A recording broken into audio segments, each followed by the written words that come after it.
2024 season of MNFF Selects, our monthly film series of film screenings and tonight's showing of The League. My name is Hannah Loeffler. I am the associate producer of the Middlebury New Filmmakers Festival. I'd like to start by truly thanking the wonderful team here at Town Hall Theatre for their sustained support of the series.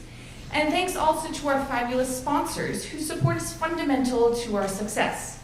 IPJ Real Estate, Marble Trail Financial, Middlebury College, Jessica's at Swift House Inn, and the Addison Independent. And a shout out to Lauren Sayula, our great MNFF 9 intern, for her excellent work on the pre-show this month and every month. A couple of housekeeping notes. In the unlikely event of an emergency, exit through those doors and the doors through which you entered. Please take a moment, check your cell phones, make sure they are off or silent so we can enjoy the film together.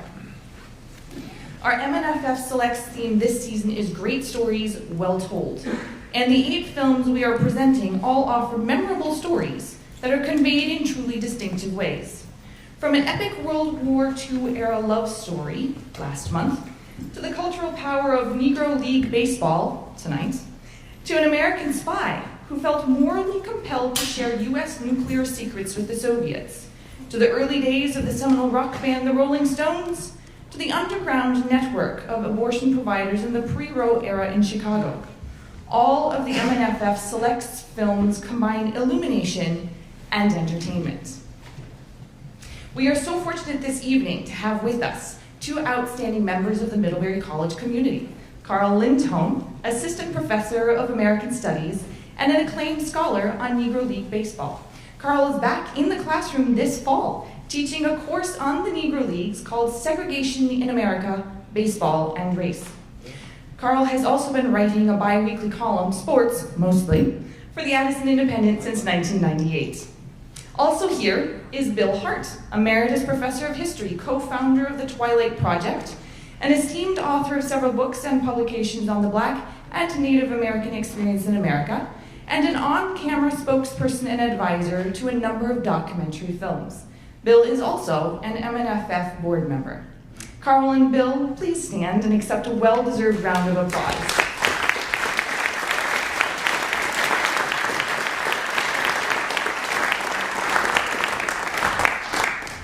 Following the screening of tonight's film, Karl and Bill will lead a discussion about this fascinating documentary directed by the prolific filmmaker Sam Pollard, who was honored for his work at MNFF 7 in 2021. We truly hope you will stay and participate.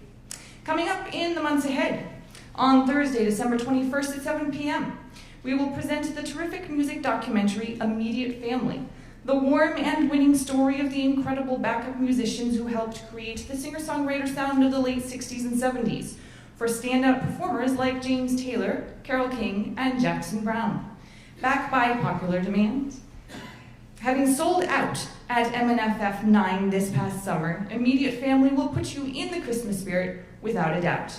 Be sure to get your tickets to the screening sooner rather than later.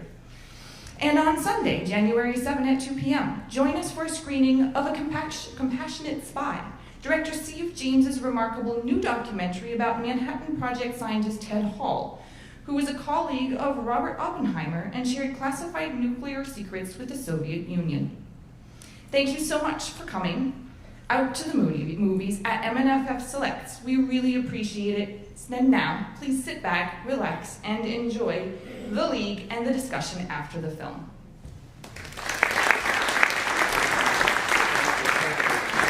Okay, good, thank you. Well, thank you all for staying for the Q&A after this remarkable film. We are lucky, we are blessed to be have in our company the real expert on Black baseball, Karl Lindholm. So I thought maybe he and I would talk for just a few minutes before we open it up for the Q&A, get the benefit of his wisdom.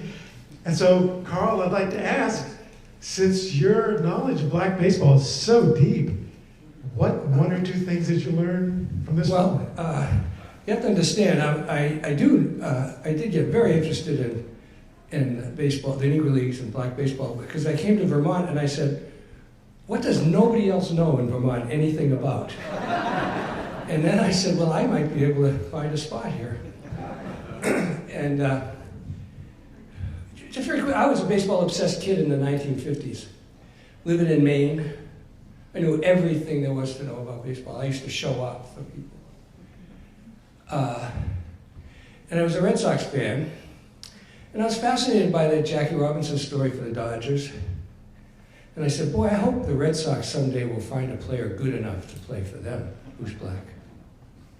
So I was ignorant of the whole world of black baseball till some really good scholarships started to happen in the 1970s.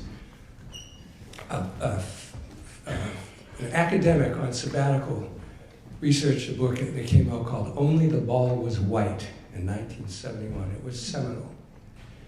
And I was off.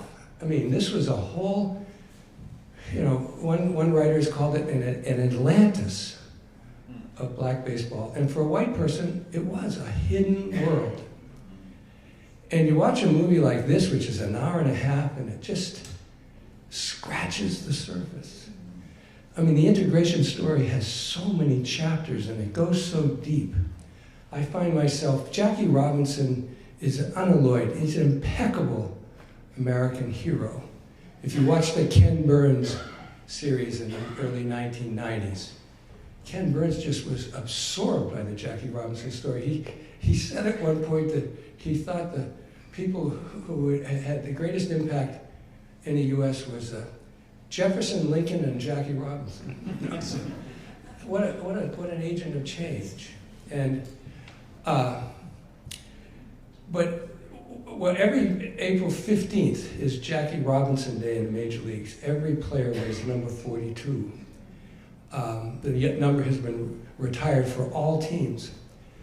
I find myself somewhat depressed on April 15th, as much as I think Jackie Robinson is a great American hero, because it's Jackie Robinson all the time.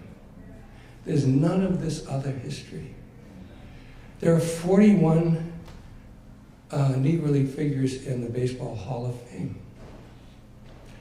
People can name, if you take the most knowledgeable announcers of baseball games, they can name Satchel, Josh, Cool Papa Bell. Who else can they name? They can't. I just wish it ran more deeply. So I love that this film is wonderful. I would mention two things that are different. What great timing for me. Coming out of retirement to teach a course at middle grade on baseball and race, the Negro Leagues. And this film comes out. And I would show an overview film to my first class all the time that was made in 1991. And it was the best one. And I would show a video from Ken Burns' 21-hour baseball documentaries. Innings 7 and 8 were mostly about black baseball and integration. And that was 1993. So this is so important. And what it does is it takes a real African-American perspective. And so I told Ashley that if I go too long, he's supposed to go like this. But I'll say two things, two quick things. The difference between this film and the other wonderful overview film called Kings of the Hill, Life of Baseball's Forgotten Men. And the Hill was the black neighborhood in Pittsburgh.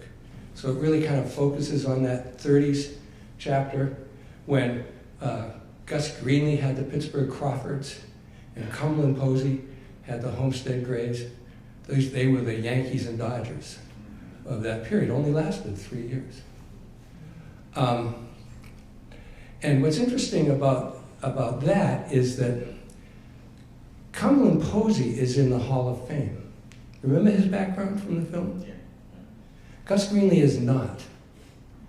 Gus Greenlee, in most histories up till very recently, was a gangster. Black baseball was subsidized by gangster capital. Gus Greenlee was a numbers man, a numbers czar. So was Abe Manley.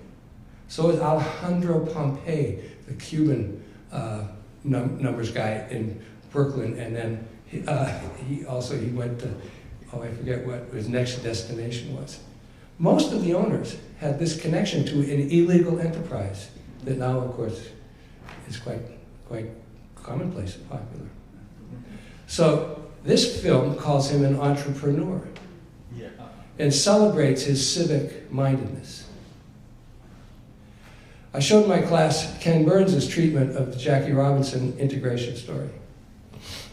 And it's all about the patron saint of Jackie Robinson, Branch Rickey, and his moral understanding, his moral commitment, based on a wonderful story that I won't go into. He was going to do it, and he was the one owner of the 16 at that closed-door meeting who voted for integration. And when people would say, well, you just thought you could win games with this greatest untapped reservoir of baseball talent, he said, sure it was. But he also was pretty quick to give it some moral dimension. You know, and this bill is unique in that it doesn't talk about this meeting in Brooklyn in 1945 when Jackie Robinson signed, between a 3-hour meeting. It's a great fable between Rickey and Robinson where he harangued Robinson. And he told him all the abuse he would take. Hour after hour, and Robinson finally says, I think you want a player without the guts enough to fight back. And there's a third party in the room, Clyde Soup was a scout, and Rickey thundered, I want a man with guts enough not to fight back. And this is it's not even in this film. Because this film is not about Branch Rickey. It puts him in I think, an adequate position. It's more about Effa Manley and not getting compensated. And so I think it brings a very interesting balance. It takes Gus Greenlee, it takes him out of the world of gangsters and makes him an entrepreneur, civic-minded entrepreneur, which may also be a bit of a stretch, but who knows? Well, certainly one of the informants said only one was the Halloween gambler. He was, but I don't know about that one. That was the son of J.L. Wilkinson, who's in the Hall of Fame. He was the longtime owner of the Kansas City Monarchs, and he was a white man. And he was accepted by most white people in black baseball were exploitative. They were booking agents, they got teams games. J.L. Wilkinson seemed to be accepted as a good man. His first team before he owned a Negro Leagues team, pretty soon, Negro Leagues team, was called the All Nations team in the 19 teams. And it had all nations from all over the world. Then he became the owner for a long time of the Kansas City Monarchs. So there was more than one. There were a lot of them. Well, Branch Rickey coached baseball at my undergraduate school. You know the Charlie Thomas story? No. But I know the Branch Rickey story. He's a saint there. But do tell me that other story later. Yes. You know, one thing that I was really struck by is how well everybody dressed at these baseball games. That was astonishing to see that. In the text that we read, there's a chapter called The Cult of Professionalism. And these were professionals. The ball players were professionals. Now, they were colorful. They had antics. There was clowning in a lot of games. It was controversial for some players. But they were decked out. And they went out at night, and this business about church being that was all it. But they were representative of a class, and they were proud of that. So I was going to ask Karl before I turn it over about things that Sam Pollard chose not to depict, and I think you've already answered my question. He doesn't show Leo DeRocher as an ally of Jackie Robinson. Doesn't show Pee Wee Reese as a friend of his, the dugout, because he got a lot of racist behavior directed toward him by his own teammates. And DeRocher and the National League president said, we'll have none of that. Well, DeRocher's a little French guy from Springfield, Massachusetts. Remember the name Leo DeRocher? He got sued in Vermont for alienation of affection in Middlebury, Vermont. It's a famous story. And DeRocher gets his due in the film 42. He's kind of a hero of that. Pee Wee Reese. I had my class read something called Shortstop from Kentucky from a book called The Boys of Summer. And Pee Wee Reese, as I think it may have suggested here, Pee Wee Reese's place was going to be taken at shortstop by Jackie Robinson. If he said he's good enough to take my place, he's good enough to take my place. And Pee Wee Reese was his great ally on the team. And I think that is accurate. But he died. But it's a little melodramatic and perhaps hyperbolic. I think we should turn it over to the audience, right, for questions you might have. Yes. What is the text? Hannah has a mic here. What is the text What? of your course? Oh, the name of it, or the text that I use? Which? I use a text called Invisible Men, Life in Baseball's Negro Leagues by Don Rogerson. It's old. It has some outdated aspect, but I like it because it's not chronological. It's thematic. And what Don Rogerson did in the 70s, and these guys are heroes. But the statistical record in the Negro Leagues is uneven. Right now, we're going to add those batting averages of Negro League games, the statistics, onto the official record. It's a hell of a job because they only played 60 or 80 games in a season, in a league games in a season. But as I mentioned in the movie, they played games 3 times a day. So they played anybody, anywhere, if they could make a few dollars. What's my point? You mentioned the text, so thank you. Oh, the course, what? The course title? Okay, the text. Yes. Others have questions?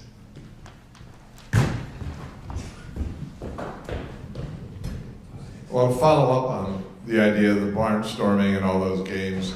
How much of the Negro League did we ever see here in Vermont? Oh, that's a... Thank you, Rick. Cuban Giants. You want to talk about We'll that? go there first. And there are these artifacts. Artifacts? Is the artifacts at the show? We have a couple of dozen broadsides, posters of the Cuban Giants, the first professional black team. They're mentioned here, 1887. 3 of the existing black baseball teams, their best players combined on a team called the Cuban Giants. There were no Cubans on the team. It was easier to get games with you. And they barnstormed around the whole East Coast. And they came to Middlebury, Vermont to play the college boys. And if you remember the Cap Anson reference here, the racist, the player that he didn't want to hit against was named Big George Stovey. Stovey was on the Cuban Giants that played at Middlebury. Frankie Grant is in the Baseball Hall of Fame. He was on the Cuban Giants that played in Middlebury, all over Vermont, really. Saul White is in Baseball's Hall of Fame in Cooperstown, played in Middlebury. You got to see these posters. You know, they're really remarkable. And where are they? At the Sheldon Museum. Then Rick Gary up here, and I went up to Tree Rivers, Trois-Rivières, because 2 players for the Brooklyn Dodgers who didn't make the big team, black players, played in Three Rivers. And so that's nearby. Jackie Robinson played a minor league season where he was a hero. He really didn't need it for baseball reasons, in Montreal, which is nearby. And if you get a chance to go to Holman Stadium in Nashua, New Hampshire, that's where Don Newcomb and Roy Campanella played in '46, and it's really like a museum now to there. And Walter Alston, if you're a baseball fan, was their manager in Nashua, New Hampshire. So integration has a real dimension here in our part of the world. Other questions? Who won the Middlebury game? Middlebury played them 7 times. They lost all 7 times. Quick answer. Karl was my grandfather on that team. Hello? When were Asian players allowed to play on major league teams? The Giants were on fire. I'm trying to think. They did not have to play in the Negro Leagues. You see, I'm going to go away and then come back. I've been able to go to Cuba twice to watch baseball there. Cubans play baseball as long as we have, and there were 60 Cuban players who played in the white major leagues because they were descended from the Spanish. Over 200 black Cubans played in the Negro Leagues. Native Americans could play in the white major leagues. And I believe the first player from Japan played in the 30s, but I'll have to look that up. So I think Asians were not prohibited, but there were not many examples of that. I'm not as good at that as I should be. Why were the white baseball teams called an organized league, and black baseball teams were considered, I guess, unorganized? Organized baseball, Branch Rickey sort of organized baseball with farm teams. You had an organization with many different levels, but mostly it had to do with something called the National Agreement.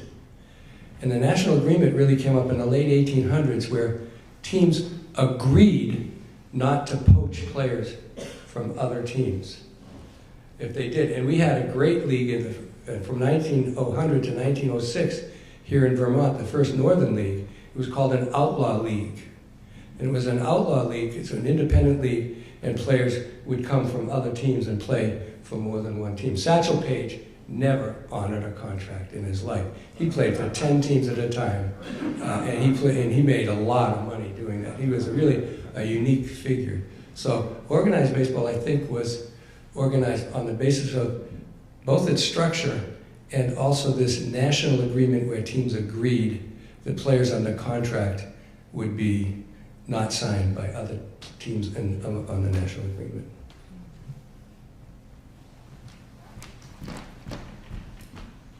Hi, thank you both so much.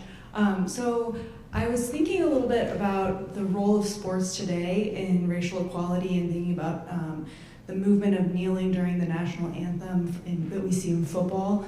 And I was wondering what you see baseball's role in that push for continued progress today. Good question, because my understanding is that Major League Baseball has increasingly become more and more segregated over time, right?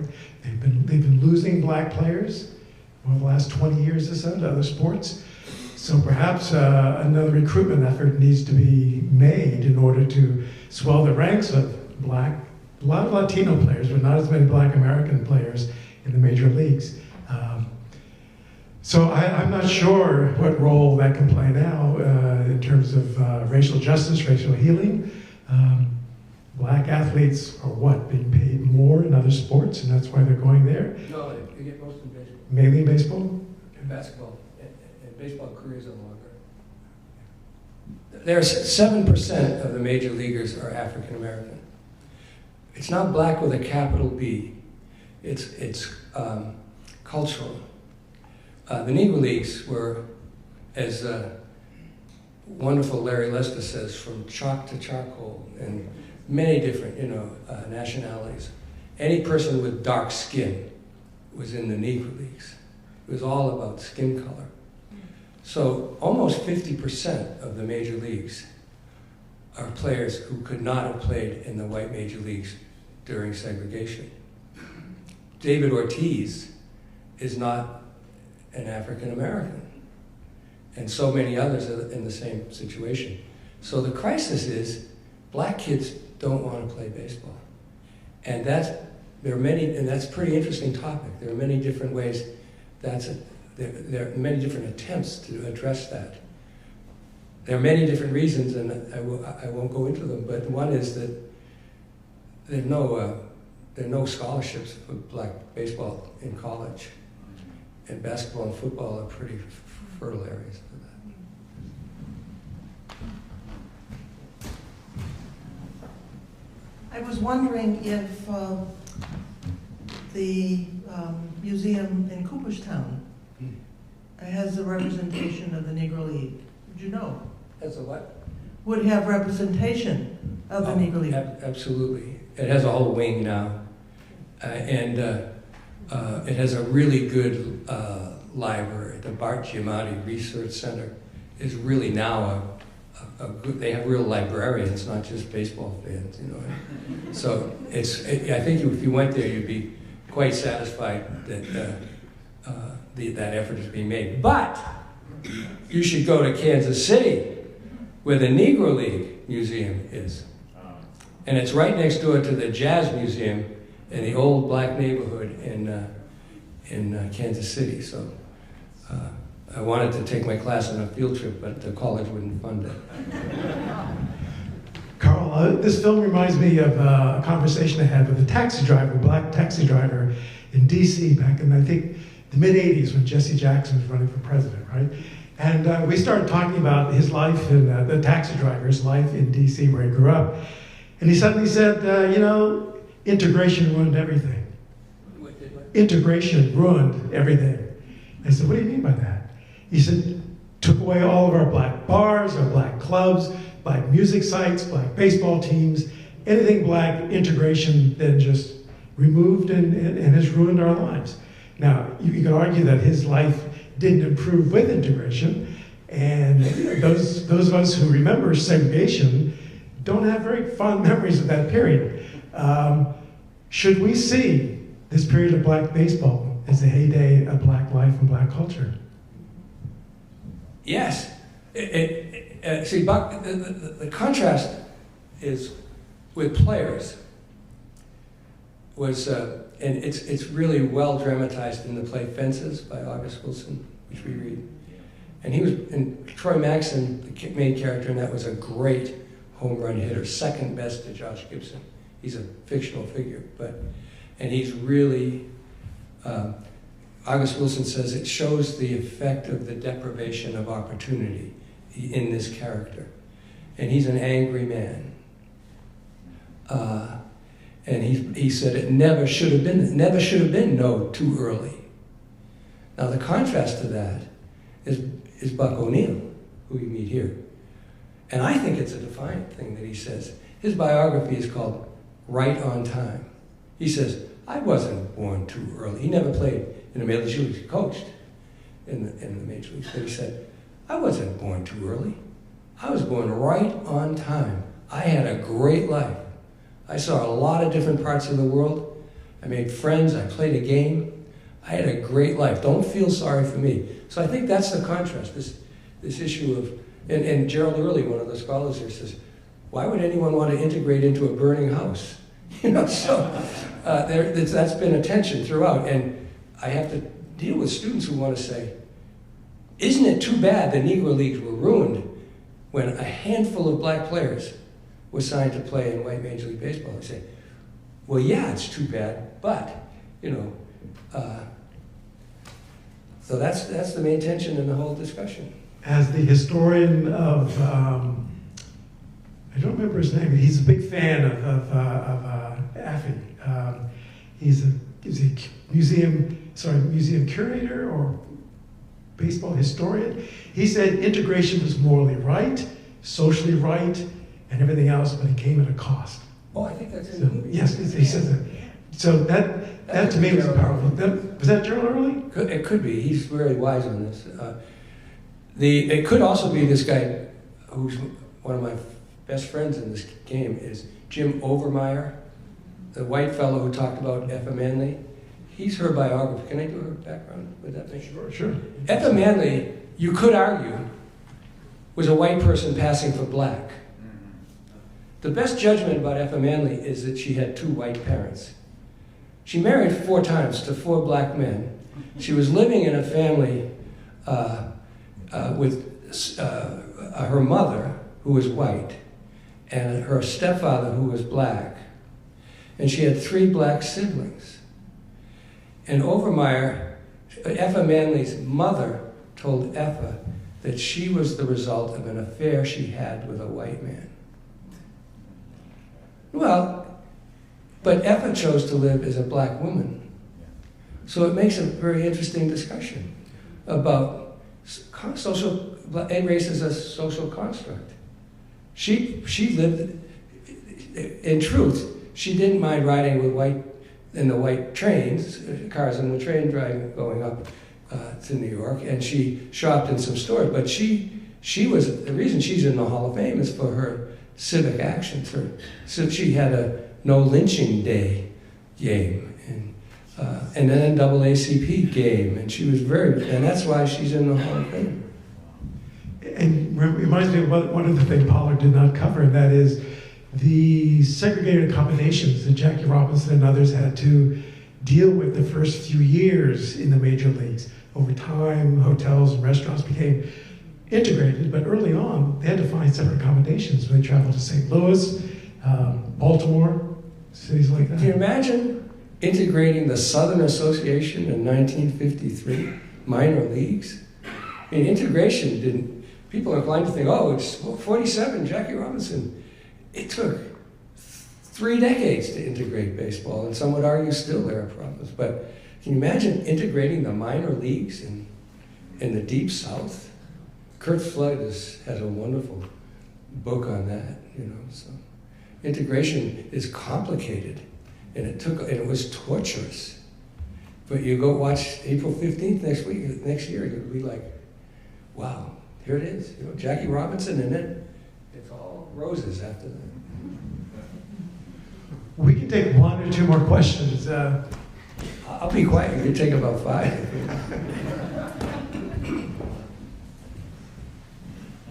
Thank you both so much. I appreciate so much, Karl, your point about April 15th. Your point about April 15th, I appreciate a lot. And I think there are, it's a comparable reflection on MLK Day now, right? In terms of, we all know there was tens of thousands of folk, and yet he's the guy who we're celebrating once a year. And in terms of sort of telling the story of all the other people, I do think that the Kansas City Museum has played a huge role. That gentleman whose name I don't remember, but who was so fantastic, he's on Sirius XM a lot, and so I feel that those stories are getting out, and you know, hopefully there's a few dozen versions of your class around there. But I just want to say I appreciate that comment a lot, and we can hold, you had the beautiful adjective to describe the luminous Jackie Robinson, but then all those other good folks are the tales we want to tell. So I just wanted to thank you for that wonderful comment.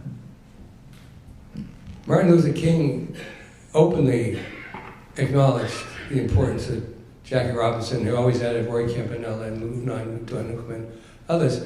Baseball was integrated in 1947. Segregation was outlawed in 1954. Baseball was segregated in 1887. The country was segregated, Plessy versus Ferguson, in 1896. There's some interesting parallels there historically. Well, just because something is stated in law doesn't mean it actually has ended or changed, as we know, right? Yeah, right. One last question, or should we let that one stand? All right, thank you very much.